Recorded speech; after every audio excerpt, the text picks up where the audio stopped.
Are we disconnected from our reality? I have a lot of value in this house.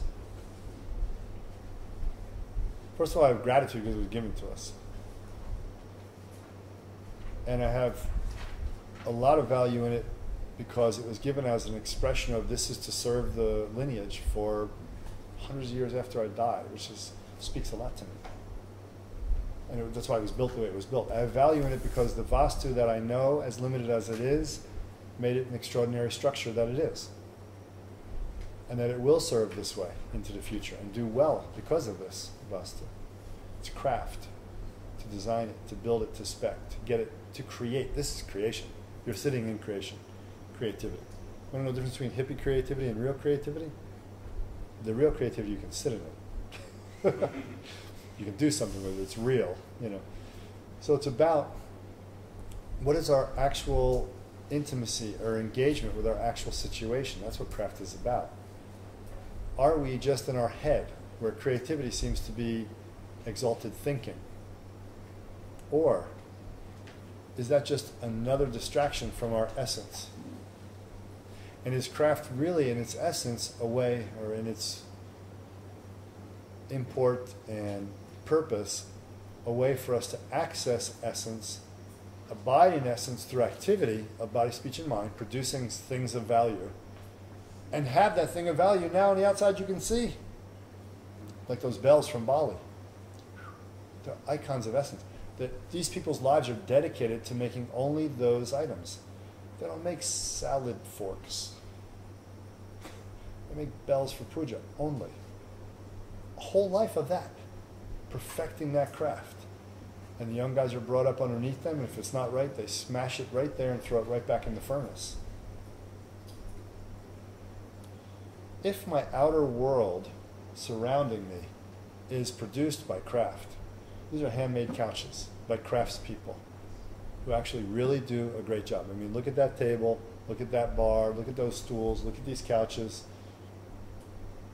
They weren't made in a factory, piece after piece after. There's some energy intrinsically of the person in the couch, of the material selected specifically, that sometime 100 years ago, that teak tree came down and gave us this couch.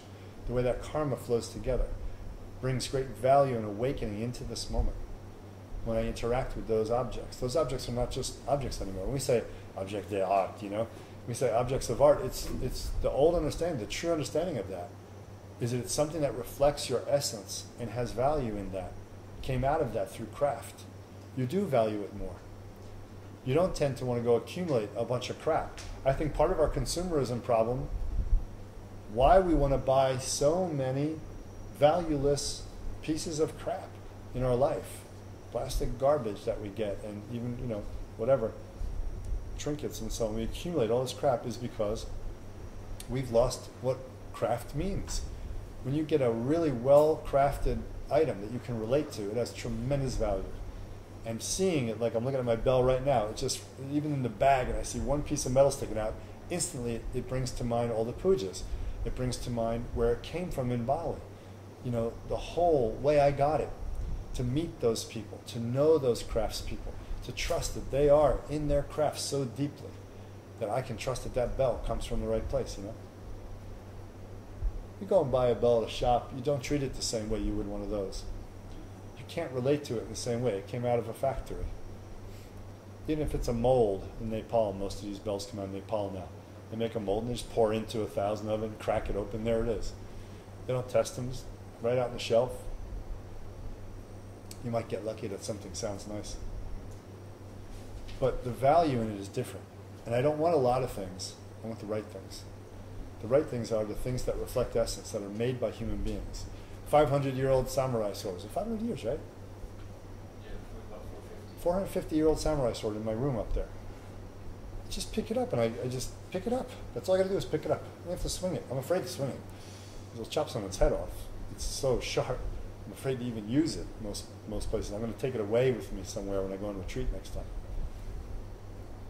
It has a different feeling. There's something totally different when I pick it up, what it reflects to me, what it brings out of me, what it is. It's a physical expression of essence. Right? these things are valuable. And people that live a life of producing these things of value, that's a valuable life. It's a life well lived, something worth pursuing, something that we should emphasize in our educational system as a valid path for children to take, instead of thinking they have to go down the cookie cutter path of learning information and selling information and information skills to other people without even having to get their hands dirty or involved with things. Consumerism comes a lot from, I think, our dissatisfaction with what we buy. We're not having a real connection to it. So it didn't fulfill us, so we buy more. We've become so numb that we will then buy a handcrafted, beautiful product or pass it over, not recognizing its intrinsic value. Do you understand? You understand that? We won't even get it. That bow made by hand, not factory, you know, things like this. Even my last longbow that broke, still made by hand. The appreciation I had in it was that some guy in England made that by hand. And now I'm able to benefit from that. And it's a work of art. Functional art is craft, you know. Understand?